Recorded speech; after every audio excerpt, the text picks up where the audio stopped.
Just got this in the mail. This thing is 100 pounds of torque, dude. This thing weighs like 20 pounds. It's a motor for bending wire forms. I'm gonna swap it out for my other motor. And then this will be for wire forms, and the other one will be for the ball guides, the 1-inch stainless steel ball guide walls. So that'll feed them and bend them. Just a super quick update after my last video. Things are in motion. So I had promised that we were gonna get the early access build going out soon. I got really sick on Friday. I lost a day there. Throughout the week, I spent some time talking with someone from Marco Specialties that works there. I talked with the guy that runs the Chicago Pinball Expo, trying to see if he can get me out there this year. We'll see how that works out. It's still a lot for me, again, with a kid and going all the way to Chicago. I got to fly there, get a hotel, do a whole setup. So we'll see, man. It's going to be a lot of work if I do that, but we'll see if it happens. Right around the corner from Chicago is the Free Play Florida in November. This is all my people here in Florida, so we're going to get that. That should be some really cool stuff being shown there. What else? So I talked with Tilt Bob / Ramps Pinball for about an hour. He's out of Tampa. He's a new company. We actually had a booth together. Well, not together, but side by side at Free Play Florida.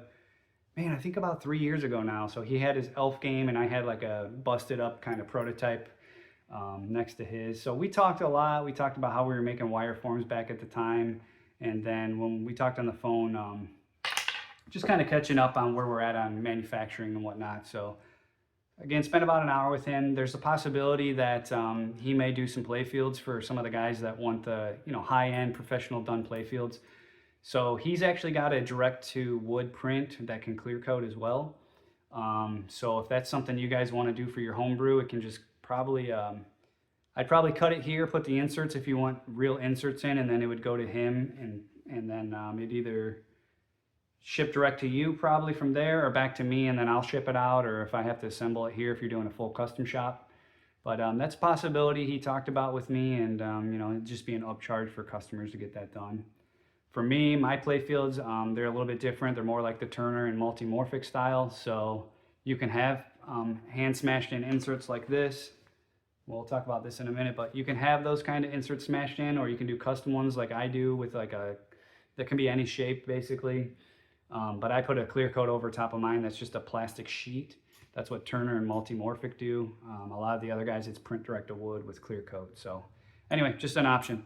For you guys that, what else was there? I also talked with a guy that he owns Fast Pinball, so he sells the hardware circuit boards for a lot of companies. Talked with him for about an hour, talked about different ideas and things. So yeah, we're both in the same kind of thing, making and designing circuits.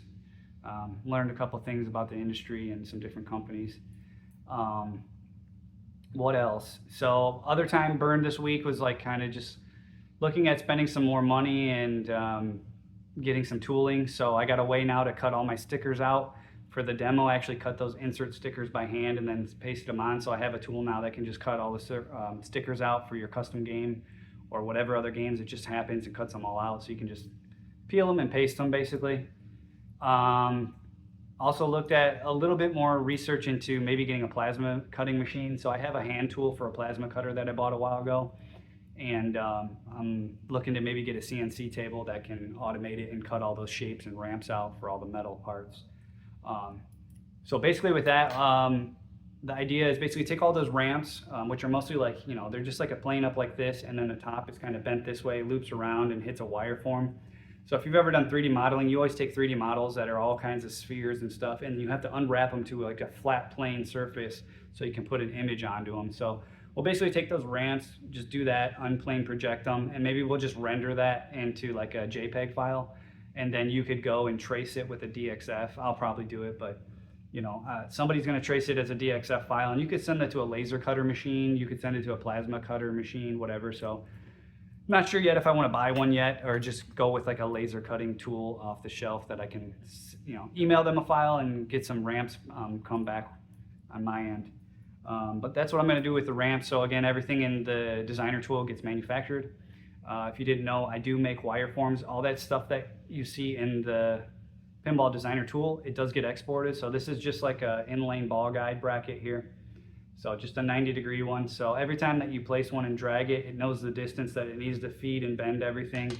It also does three-dimensional wire form. So this is like a 3D wire form here that was a test a long time ago. So it basically just feeds and bends and does all that stuff. So looking at welding and stuff, it's a little bit of a pain to do it, but we're gonna go do some tests at some point. For now, I just do like the plastic clips like a lot of the homebrew guys do. So yeah, we'll get all that stuff up and running soon. Just fine tuning all that for the wire bending data. The proof of concept's there. Again, I can bend stuff.